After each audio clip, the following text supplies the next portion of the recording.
We are looking at how to pronounce this name. Let's break down the pronunciation. It has different meanings. It's the Latin scientific name for bees, the genus that includes bees. Apis, in Latin it's said as apis, okay? But in English it's generally referred to as apis. Apis in English, apis in Latin. It's the name of a bull from Egyptian mythology as well. Now you know.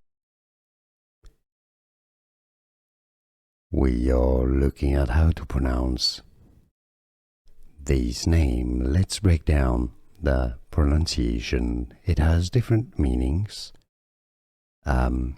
It's the Latin scientific name for bees, the genus that includes bees.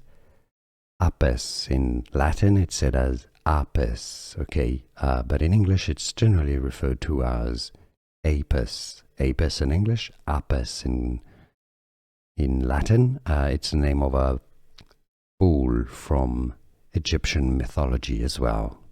Now you know. Here are more videos on how to pronounce more confusing words and names too many mispronounced. Like this video if you found it useful. I appreciate your support. I'll see you soon and thanks for watching.